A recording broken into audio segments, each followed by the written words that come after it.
قرآن بھی۔ دنیائے عالم میں آپ صلی اللہ علیہ وآلہ وسلم بھی وہ واحد انسان ہیں جن سے زیادہ اللہ نے کسی کی تعریف بیان نہیں کی، جن کے چہرے کی قسم قرآن نے کھائی، جن کے چہرے کو والضحیٰ کہا گیا، جن کی زلفوں کو واللیل کہا گیا، جن کی چادر کو یا ایھا المدثر کہا گیا، جن کے کمبل کو یا ایھا المزمل کہا گیا، جن کی تعریف میں خود اللہ سبحانہ و تعالیٰ نے وَرَفَعْنَا لَكَ ذِكْرَكَ کہا۔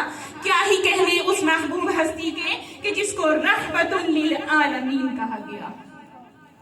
نگاہ عشق و مستی میں وہی اول وہی آخر، نگاہ عشق و مستی میں وہی اول وہی آخر، وہی قرآن وہی فرقان وہی یاسین وہی طٰہٰ۔ آئیے نعت رسول مقبول صلی اللہ علیہ وآلہ وسلم سے اپنی روحوں کو معطر کرتے ہیں۔ نعت رسول کے لیے میں دعوت دینا چاہوں گی سارے دوم کی طالبہ، بہت ہی عزیز اور پیاری ساتھی اقرا سمن کو کہ وہ اسٹیج پر آئیں اور نعت رسول صلی اللہ علیہ وآلہ وسلم پیش کرنے کا شرف حاصل کریں۔